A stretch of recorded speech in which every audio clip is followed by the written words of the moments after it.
Hey, hey, hey. Welcome, everyone, to the Musician's Mentor podcast.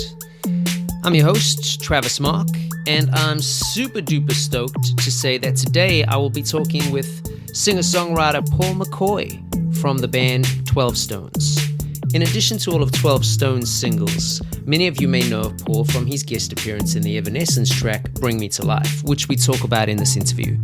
We also talk about band life and just coming up in a band, how to be in a band, all the usual stuff. I'd like to thank Paul for his time, and I'd like to thank each and every one of you for taking the time to listen to this interview. Please do me a favor, leave us a rating or review on your preferred streaming platform. But without further ado, ladies and gentlemen, the one and only Paul McCoy. All right, ladies and gentlemen, I am super stoked today to say that we have the one and only Mr. Paul McCoy from 12 Stones on the podcast. How are you doing, Paul? I'm doing wonderful, man. I'm happy to be here with you today, and I appreciate you giving me this time. No problem at all. We're going to jump straight into it. I always do this really strange thing in the beginning of each episode. You know, obviously, come post-production, I will include an introduction as to who you are for those listeners that might not know. I mean, they've probably been living under a rock if they don't know. But what I always do with all my guests, as weird as it is I ask you to introduce yourself. Tell our listeners who Paul McCoy is so that they get a better idea of where you're coming from during the course of this interview. Sure. I sing for the band 12 Stones. We formed in 2001.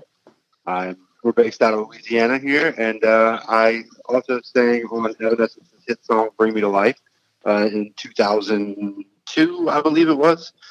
So that's probably where most people will know me from. Most people think I was in that band until they find out it was just a feature. So, yeah, that's a little bit about me. Amazing. We're going to talk about that song, obviously, and I'm sure you're probably sick of talking about that song at this point in your career. But, I mean, it was massive, absolutely massive, still is. I mean, you it's not very often you can turn on alternative rock radio and not hear that song, shall we say. But we'll kind of build up to that. So tell us a little bit about what drew you to music. I mean, I did a bit of research. I saw that you grew up for the first few years in Illinois before moving to Slidell and eventually Mandeville. Briefly, you told me before we hit record that you were living in Nashville before you moved back to Louisiana. So, you know, what drew you to music? And, you know, just it's been such a wild ride for you. So coming back to Mandeville, family and friends, tell us a little bit about all of that. Sure. Yeah. Music was something that my mom sang in the choir when I was growing up. I've always been drawn to the idea of music. I've always loved the creative side of it. And so when I was young, I got a guitar when I was probably 13 or 14 for Christmas one year. And I blew my amp up the first day, just turning it to 11. And I've been hooked ever since. You know, I've always just been a huge fan of music. And I remember sitting in Spanish class in 7th grade and hearing the Frog Stomp album by the band Silverchair. And I did a little research and realized that they were the same age. And I was sitting in Spanish class and they were writing albums. And I said, you know what? That's what I want to do. I don't want to be sitting in class. I want to be writing rock music. So it got me motivated to hear, 15-year-old, 14-year-old kids making records. And I was like, man, all right, so it can be done. And then within a few years, I worked really hard and we got our first record deal when I was 19. So only a few years behind, but we worked hard to get there. So. Yeah. And I want to talk about that as well, because so again, upon doing my research, you guys were signed just 15 months after you graduated. I mean, that is crazy. That is crazy. Tell us a little bit about what led to that, the work you had done. Were there any sort of, I hate to use the word like, loopholes that you kind of skipped past or most bands have to do groundwork for years. I mean, you guys were teenagers. Were you able to do the typical let's go gig until we build up an audience so that led you to that? Or how did that come about? To be completely honest, we were very, very lucky. We were in the right place at the right time. When we set out, we didn't plan on doing anything. Honestly, it was just none of us were friends before we started the band. We all met at a music store here in Louisiana, and this was like, oh, you play drums? That's cool. I play guitar. Oh, you play bass? That's cool, man. Come check this out. And we just kind of started meeting at this music store more and more often. And we only created a band name so that we had something to go by. We played a couple shows opening up for some really good local bands, a band called Ground Fault, and a few others that were just like crucial to us playing. We got to go open for them. And then um, I think we only played 12 or 13 shows as a band before we had interest from labels. And it was a very, we took our demo in to a radio station to try to get on a festival they were doing for local bands. And the DJ was feeling, I guess, bored that night. And he let us in the studio and he was interviewing us and just kind of like, I think, killing time. And then he heard the songs and was actually impressed and uh, contacted the guy that ran the radio station and asked if he could play our music on the radio. And he said yes. And then we were driving back home and got to hear ourselves on the radio the very first night. And it's been just a whirlwind experience since then. So we were very lucky. You know, there was no, we didn't have any friends or any hookups or any connections. We just, to be completely honest, got lucky. We ended up at the right radio station, the right night with the right DJ. And, the names got passed along and we were very, very fortunate to start a career. It's incredible. I mean, I talk to so many people on this podcast about just the power of, dreaming and manifestation and trying to chase your goals. And going back to you earlier saying that like you discovered Silverchair, realized they were like 14, 15 with Frog Stomp, decided that's what you want to do. Not even 4 or 5 years later, you're pretty much following the same path. It's pretty crazy to me. I find it so inspiring, these kinds of stories. Talk to me a little bit about the fact that so you start this band with ideally strangers that you meet in a music store. That to me is fascinating too, because what was the chemistry like? Were you guys just all super excited that you could at least play with other people so that the chemistry felt good? What was the writing process like in that sort of dynamic? That's just, again, it's such an interesting concept. Most people who start bands will typically start a band with somebody they know, or a friend of a friend plays a guitar, or a cousin down the road had a drum set, something like that. So the fact that you guys are strangers, it's so unique. Yeah, it's so wild. Like I feel like you couldn't write this for a movie script if you tried. It's one of those things where it was the local music shop right around the corner. So I would always go in there and just daydream about the equipment I could never own because I didn't have any money growing up, So I would just go play on these expensive guitars I couldn't afford. And, two of the guys that worked there, one was Eric, our lead guitar player, and another one was named Pat Quave, and he was our original drummer prior to the record deal stuff. And they both worked there. And so I would go in there and I basically annoy them with all my questions and, playing on all the instruments. And then one day, Kevin Darr, our bass player, walked in asking for bass strings. And we were like, oh, that's cool. You play bass. So I went in there as like singer, songwriter, guitar, rhythm guitar guy. Eric was a blues, Pat was a great drummer. And then Kevin came in with this crazy Les Claypool slapping, thumping vibe, and we all have completely different musical backgrounds. So we were able to really come in. I would come in with a rhythm guitar idea and like a little bit of a vocal melody, and I would just start playing it. And then one of the other guys would sit down next to me and add to it. And then we just started saying, "Hey, like let's meet up here tomorrow and see what happens." And then the owner of the music store let us come in there and jam after the store was closed. And so we had access to all the stuff and the space. And we just take all these little ideas that I had and we would run with it. And I think one of the first songs we wrote was The Way I Feel, which is the song that got us our record deal only a handful of months later. So it's definitely, we understand how lucky we are to be in the position that we were for the last 20 years. You know, there's a handful of moments that I can say that were directly responsible for us even being on this interview right now.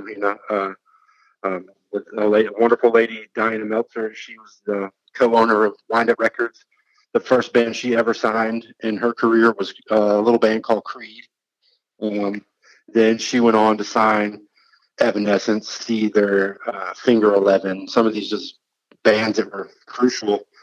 And she loved us. She heard the way I feel, and she said we have to sign them. The rest of the record label wasn't so interested, and she said, "Well, y'all don't pay the bills, so I'm saying we're signing them." And so without her, we wouldn't be anywhere either. So again, there's a very small amount of situations that happened that we couldn't have been scripted any better that got us to the position we're at today. Amazing. I mean, obviously at the time, Wind Up Records were arguably the biggest label in the world. I know that you guys eventually left the label. What was the decision behind leaving the label? And a sort of double-barreled question. In today's musical climates, how important do you feel having a label is for a band? Well, when we were with Wind Up, we were very fortunate. We were in good company. Like I said, we had a lot of great bands on that label. But along with being in such great company comes the fact that we were not a priority to the label as a whole, and that's okay because we understand. Every time we would try to release a single, Caesar would release a single, and at that time, radio was only willing to play 3 to 5 current radio singles mixed in. And, we're always competing with bands that have a bigger following than us. We were always the band that was opening the big arena shows. So we kind of knew where we fit in the world of Wind Up. And, as things went on, unfortunately, Alan Meltzer, the owner, passed away. There was some regime changes along the way. And we just felt that for us and Wind Up, our relationship had kind of run its course. And, we were kind of looking more just doing something different with our lives. But then, the universe had other plans, and we signed another record deal and then did an album on that. And then that went away. That record label folded. And then we signed a third record deal, did one album with them. Then that just kind of fizzled. And now we're fully independent. And we just did our last EP as completely independent artists. So to answer the second part of that, I do believe that, it's better for the artist to have the push and the help from a label, from a financial standpoint, to get the tour support, to get on the road. But with modern technology and the way the world works these days, if a band can promote themselves properly and a band can financially get themselves established, then I think record labels are a thing that aren't as needed as they once were, especially considering how much they plan to take from the artist. If we're talking about percentages of merchandise sales and all, percentage of touring, they don't ever have to leave the house. They don't have to do anything, whereas the bands are crammed into vans playing Tuesday night shows at 6 p.m. for 5 people, you know, basically begging for somebody to buy a T-shirt so they get gas to the next place. It's hard for bands to be able to sustain themselves in that type of financial climate. Whereas if you have a good financial backer or someone that understands how things work, then yes, a partnership and a label does have its upsides, but it seems to be less and less as technology progresses. Yeah, very true. Very true. I want to just ask about the independent thing before I go to my next question. So now that you guys are fully independent, are you in a position whereby every band member maybe has some kind of home studio set up and you guys are even tracking and recording in that manner? Or are you guys still going to a studio to bang it out like, as a record, everybody in the same kind of live room tracking an album? What's your process in that regard? Well, these days we're all kind of spread out. Some of the guys live in different states, and we're kind of spread out. We each have our own little areas. for getting ideas down. I'm not well versed. I'm not qualified to run the equipment I do have. I can get the basics done, but for the most part, uh, I submit a lot of the writing ideas, and we're very fortunate enough to have the friendship and partnership that we do with producer Skid Mills. He's worked with us from the anthem for the Underdog record, Beneath the Scars. He just did the last EP with us. And when I was living in Nashville, that's where he's at. And we were able to take some ideas that we had. The guys can record their parts individually.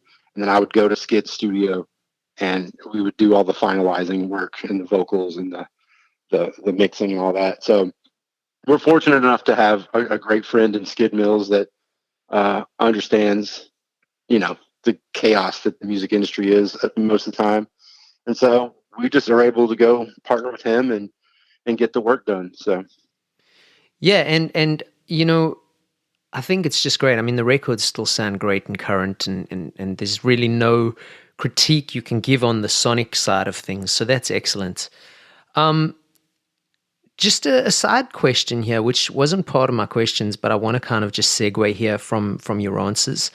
So when you were living in Nashville, did you attempt to do like the co-writing thing and become like a writer out there based on the fact that you already had a name as an artist yourself, or were you still predominantly focusing on 12 Stones? To be completely honest, I've always thought about the co-writing thing. I did a bunch of co-writes for 12 Stones years and years ago. And it just felt forced to me in a lot of aspects. Like I got to write with some amazing songwriters, but it felt like it was a cram session, if you will. So for one instance, when we were still on Wind Up Records, it was maybe after the second album, they Wind Up wanted me to possibly do some solo stuff, which I wasn't into. But they had me go to Los Angeles for 2 weeks. And while I was out there in 2 weeks, I think I did 8 to 10 different writing sessions. So I would basically go meet a writer or a group of writers, uh, introduce myself, listen to some ideas, show them some of my ideas. And by that afternoon, we needed to be tracking. Wow. And then the second day was the finish up work. And then on day 3, it was meeting the next group or the next writer. So it took away the natural feel and the organic thing that I've always grown to love about the writing process to me. So I've done some feature work with some other artists where if they have something written, I could jump on and sing on it, or if they want to have me co-write with them, then we take it to that level. But I much rather the organic process than the go in there with somebody. As talented as they are, it's hard to go in with somebody, say, "Hey, how you doing? My name's Paul. Here's a little bit of my backstory. Let's be recording a new hit song this afternoon." No preface. So when I was in Nashville, I kind of had resigned to the fact that maybe we weren't going to do much more with 12 Stones. We were all kind of living all over the place. We all have, significant others and kids and kids that aren't so much kids anymore. My daughter just started college. So, we're kind of growing out of the realm that we were in for so long. So I started focusing more on myself and just trying to figure out where I was going in life. And then this last EP happened where we just had some songs, and luckily I was around Skid, and him and I talked and decided to put some more music out. So that's awesome. Okay, let's get to the questions you've probably been asked a bazillion times. No worries. You get signed. You do the guest appearance on "Bring Me to Life," the Evanescence tune. Song goes massive, wins a Grammy, sells like over 1 million copies. I mean, just massive. I mean, I can't overstate how huge this song is. You will know, you were part of it, but to anybody listening who's never, or at least thinks they've never heard the song, I guarantee you've heard it. It's one of those staples on rock radio, if you still listen to rock radio. If you don't, it'll be on some sort of rock playlist at least. So I want to kind of ask a few different things here. Sure. First one might be a little bit tough to talk about. I'm not trying to put you on the spot, so if you don't want to talk about it, that's okay. But I read that apparently Amy Lee from Evanescence was dead set against the idea of having the rap in that song when they first pitched it. Now, I don't know if that's true. I've never gotten to speak to her about it. I did meet her a few years back, but I didn't straight out the bat go, "Hey, is this true?" That just seems like a Sure, weird sure. approach. Right. But, obviously the rap plays a massive part in the song, whether she wanted it or not. And if you look at clips that come up of Evanescence nowadays, someone's still always guesting on that rap. I've seen Sonny from POD do it. I've seen Jacoby from Papa Roach do it. I've seen so many guys do it. So, Yeah. was that ever expressed to you before you tracked it? That's my first question, and then my second question, which I'm happy to repeat it later on, but I'll mention it now anyway. Is what was your overall experience during the situation, especially if it was known that maybe, hey, we don't really want this part in the song. I mean, because that's got to make you feel a little uncomfortable, I would imagine. Sure. So for me, I was not aware of any of that prior to recording. And I only found out that they didn't want me on the song when we were in Romania shooting the music video. Oh wow. So I was on the other side of the world when it first registered to me that I was I was more excited about this than anyone else, you know. So the way it went was this, you know, the record label wanted that. That was what was popular at the time. 2001, 2002, rap rock was it. New metal, rap rock. I mean, Yeah. we're talking Linkin Park, we're talking Saliva, we're talking Papa Roach, and that was the thing. That was what was popular. I didn't realize that the record label was pushing that part. So when we went to a meeting for 12 Stones in New York at Wind Up Records, and we were sitting in the president at the time, Steve Lerner, we were sitting in his office, and he was like, "Let me show you guys this new song from this new band we signed, and let us know your thoughts." And they showed us, and they had one random producer just kind of like mumbling the words of that part. And they said, "We're trying to get so and so. We want to get this person. We want to get that person." And they were going after some big names. They were going after the people that were popular at the time. And I jokingly said, "Well, hey, man, you know, if you can't find anybody famous to do it, I'll do it." And it was kind of a joke. We all laughed at it. No big deal. And then a few weeks later, I got a phone call from the record label, and they said, "Hey, were you serious? Would you be interested in doing the featured vocal on their song?" And I said, "Yeah, man. You know, I love watching the creative process for because it's different for everybody. The way I write a song is different than someone else. So, you know, I just finished. I think we were between the first and second record at this time, and I was like, "Yeah, I would love to be featured on someone else's record." So the record label's coming to me saying, "You're the one. We decided you're it." So we were getting ready to leave for a tour with Seven Dust, and they said, "Take your stuff off the bus, go to the airport. We're flying you to LA. You're gonna go to the studio, track the song, and then we'll have you back on tour tomorrow." I flew to Los Angeles. I tracked the song. The band was in the studio. They were super super nice to me. I never got any feeling that I wasn't welcome or anything. I went in. Dave Fortman, who's a big fan, a big friend of the band. He did our first demo. He's the reason we got a record deal. He's a lot of it. He was producing that record. So I spent a lot of time with Dave because I knew him. I didn't really know the rest of the band. So I went in, I did my part. I was there for a couple hours, caught a red eye flight back to Texas to join the tour. And, you know, I was none the wiser. And it wasn't until, like I said, we were in Romania shooting the video that someone asked me how I was liking the experience. And I said, you know, this is amazing. I said, I can't imagine how it must feel to do this type of thing with my own band. You know, I said, this is an amazing, I'm so honored to be a part of this, you know, but it's like you guys like all know each other. So I kind of feel a little like the experience might be a little different if I was doing this with my own band. And comments were made about how, you know, I was, I should be so fortunate to be, you know, basically that they didn't, I wasn't part of it initially. And then I should be grateful that I was given the opportunity. And I was like, oh no, I'm definitely appreciative. And then from that moment on, I started hearing the grumblings and the underlying thing that, they felt as a band that their creative integrity was being encroached upon. I somehow got roped into the side of the villain with the record label. And again, I had no idea that the band themselves didn't write this part, that they didn't want this part on the record, that they didn't. I just assumed that they wrote the song, they were looking for somebody, nobody took the gig, so I got it.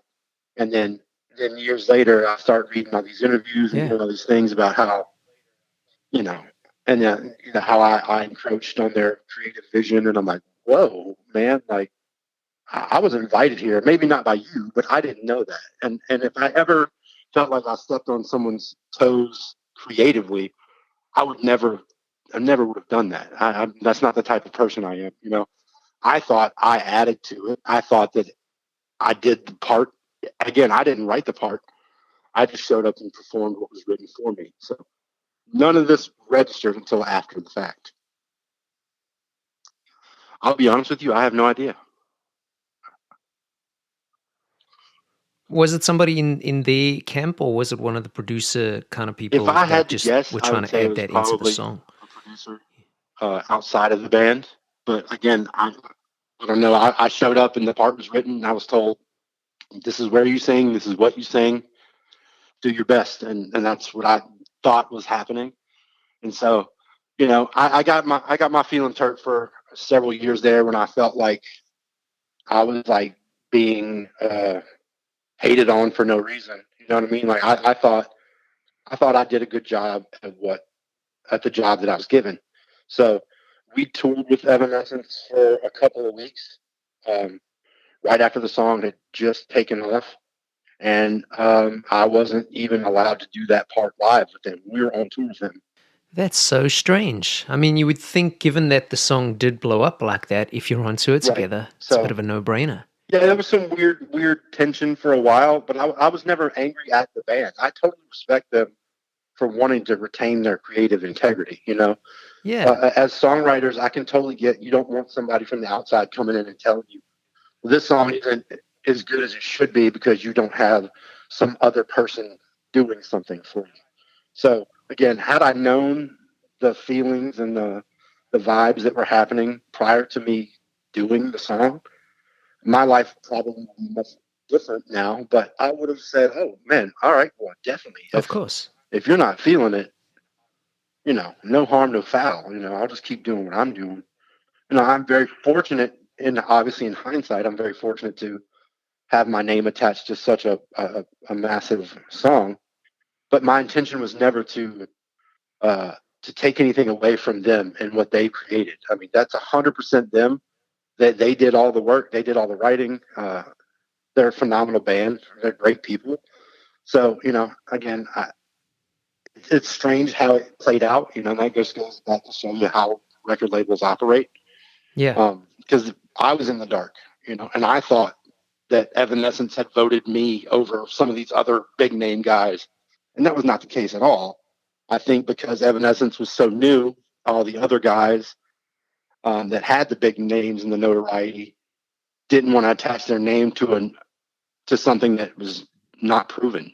They didn't want to say, I'm going to go sing with this female fronted rock, type of music without them having been tested or proven or anything.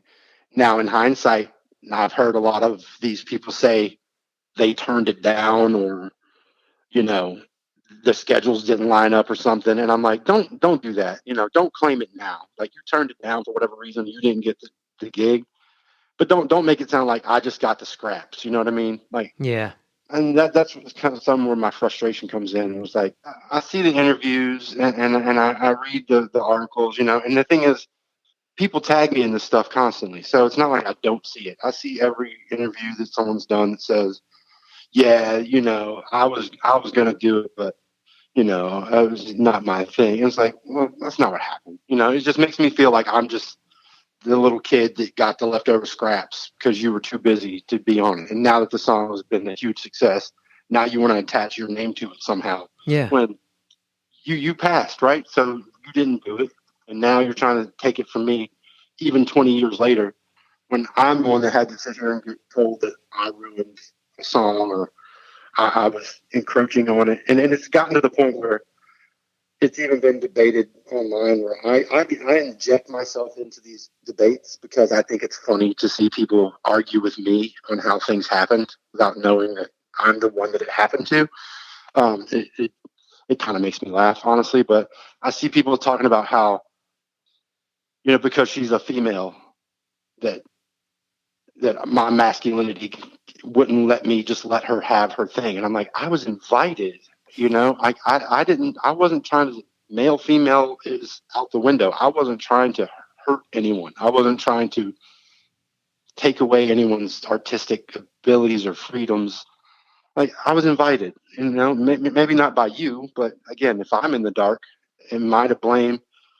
And then the song blew up and was successful. So how much damage did I do to their career or to that song?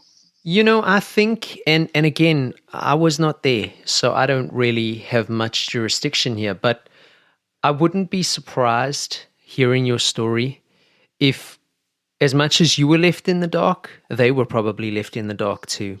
And somewhere along the line, some things weren't communicated correctly with either party. And then, fast forward, fast forward with forums and chat rooms and all these things, and people are so quick to, you know, put fuel on a small fire that these things can sometimes blow out of proportion. Look, the bottom line is this song was massive, still is massive. You're a part of it, they're a part of it, and whether they like it or you like it, it's going to be etched in people's memories in even some kind of nostalgia kind of factor, because a lot of people grew up with that song just playing constantly.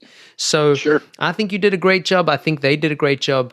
I don't know all the ins and outs with everybody, but the bottom line is it's a great song and it works. So that's just my opinion on it. Yeah, I'm very, very appreciative. Again, in my entire career, I've been right place, right time. Sometimes it hasn't felt like the right place, but I have nothing but love and respect for Amy and the entire band.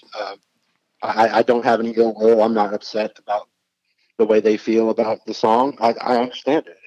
If anyone understands it, it should be another artist. So, I regret the way it happened, but again, I think it turned out okay. It was the 13th highest selling album from 2000 to 2010, behind or maybe the third, behind the Beatles number one and the Michael Jackson greatest hits, or a couple. I I think that they did okay with it. I don't think.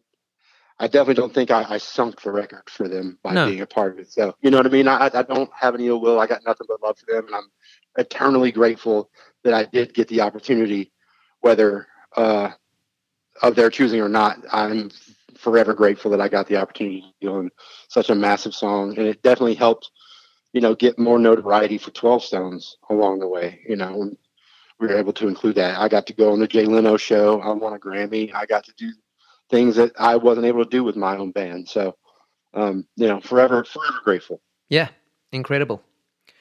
Okay, I've asked other guests this question before. I'm going to ask you as well, just because I feel like you've got experience with it. 12 Stones has been going since around the early 2000s. You're still going. That in itself is a massive success. Longevity in this business is hard, as I'm sure you know.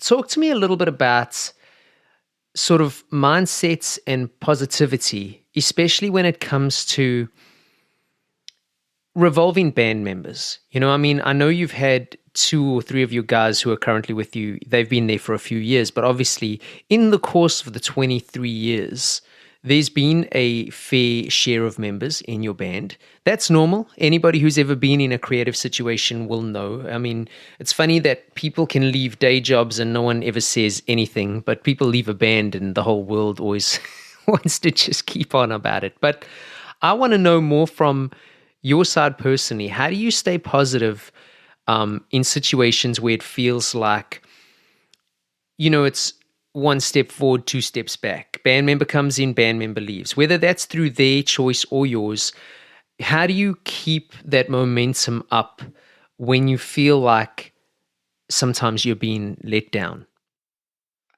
For me, I've always believed in the songs. I've always believed in the music, and when we've had band members change, it's always been for a legitimate reason. Either they had different goals in life than they were on from the trajectory they were currently on, or it wasn't a good fit. But it was never just like we were left hanging or we just left someone hanging. Like, we have had almost a significant revolving door, guys that have kind of come and gone. But I've got nothing but love for any of them. They came in. Everyone always put in their best effort. But as we've gotten older, we realize that life outside of this band is much more important to a lot of people. For people like myself and Eric, who have been here from day one, this is what we believe. We eat, sleep, and breathe these songs and this music. It's who we are to the current day. But for a lot of guys that have come in, we've had a lot of guys that were touring guys that didn't necessarily get to express their creativity through the writing process. We had them come on tour with us. We paid them. They came and played the parts, and they did their job, and they did a great job while they were a part of it. Some wanted more creative hands in the creative process than we were willing to give up. And some just decided that after touring for a while that maybe that wasn't the best thing for their lives. So, I got no ill will towards anyone that's ever been a part of the process with us. Nothing but love. But it's to stay positive is just to say, hey, we believe in these songs. We believe in the power of music as a whole. And, when we go to shows and, fans come up to us and say how much our songs mean to them. And, that's what keeps us pushing. Hey, it's bigger than us. It's bigger than the individual members that come and go within this band. The songs have to be priority, and that's kind of how we keep pushing. Yeah, that makes a lot of sense. I know we briefly touched on it a couple minutes back, but we've kind of like gone back and forth on it now. Nowadays, what's your writing process like?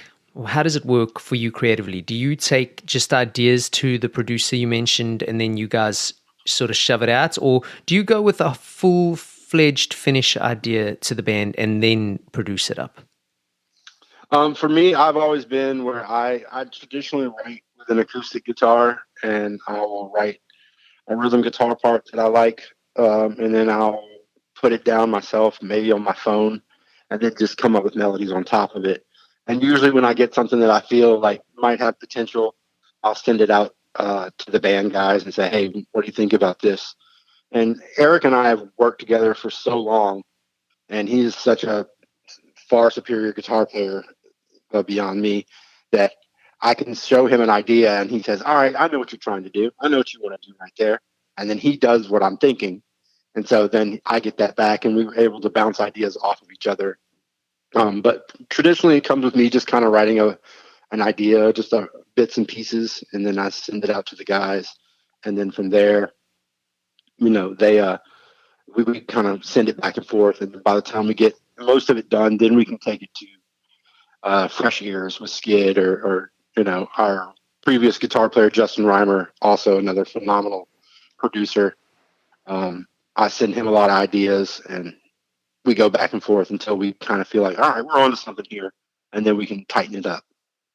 And what about lyrically? Do you typically, are you one of the like pick up a guitar and the lyrics come out with your melody at the same time kind of guys? Or are you more, you scatting a melody and then maybe thinking about your topic or your subject matter afterwards and then writing your lyrics?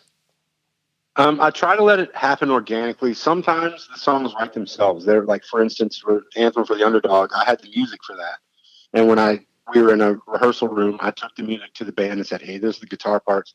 Everyone started playing it, and then I just started singing, and the words were just there. It just kind of wrote itself.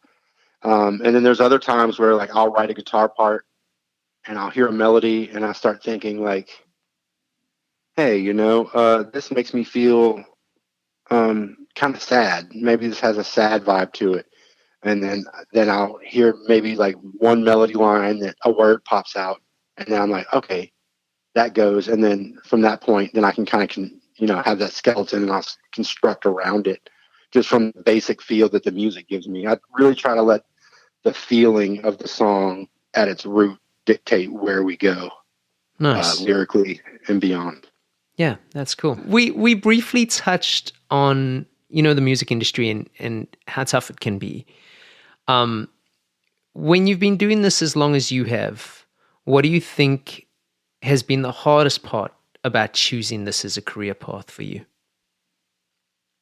The inconsistency. My brain needs structure. I'm ADD.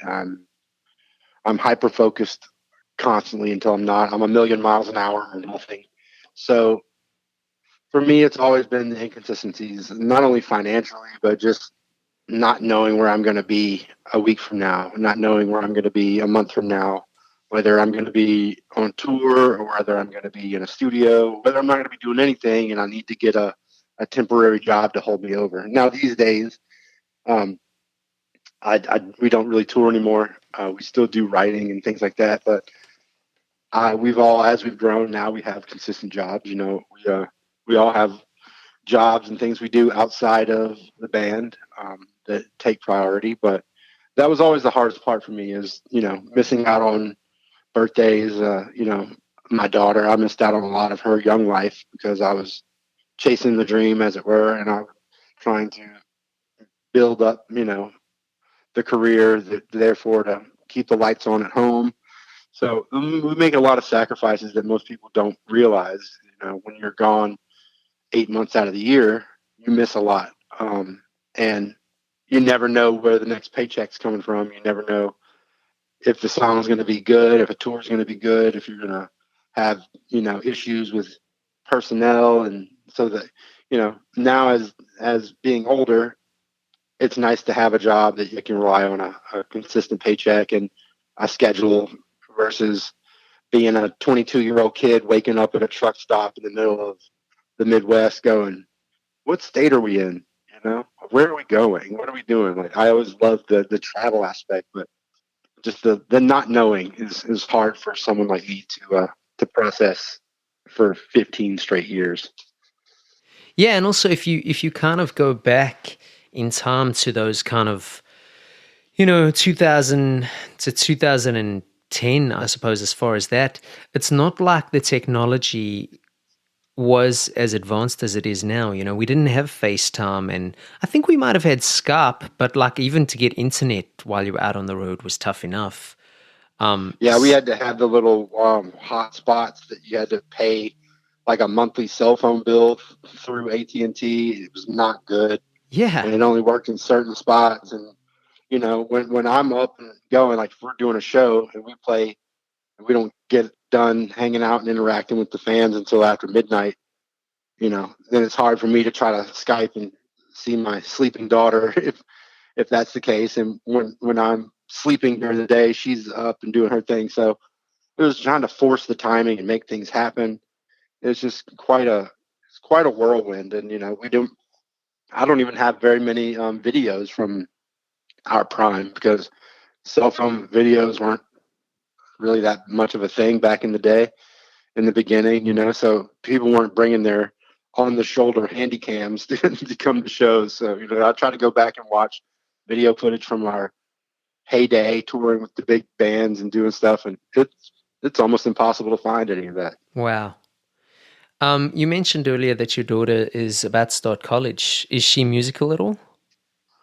She can sing. She won't tell anybody that, but she is a writer. So she wants to go to school for creative writing. and she is going to Stephen F. Austin. So she's going to a creative college, and I could not be happier for her to get out and find her own voice and find her own path in life. So she's just such a great kid, and obviously she's got her own goals and aspirations, and I'm 100% in support. Yeah, man, as you should be. Paul, if you were to do it all again and you could do it with the knowledge and experience you have now, but you wanted to launch a band now, what do you think your approach would be? Save all the money. We were one of the bands that got one of the last of the big signing advances, the signing bonuses. I was a 19-year-old kid, and I was given a lot of money, and I just thought that was the beginning, and I was not right. I would definitely be smarter with my financial decisions, and I would also realize that Rome wasn't built in a day. We don't have to do it all right now. We could enjoy the moments a little bit longer than we did. Whereas we're like, all right, we got to do another record. We got to do another one now. Another one now. We have to do this. We really didn't get to enjoy everything because we were just forced into the machine pretty quickly. So probably slow it down and save some dollars. Very good advice. And on that note, Paul, I have one last question for you. It's a bit of a heavy hitter. It always seems to make people go, so take your time if you need to.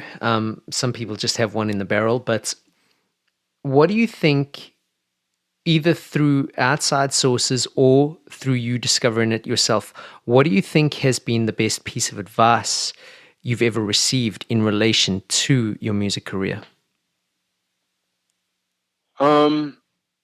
To be honest with you, I learned on my own very early how to treat people.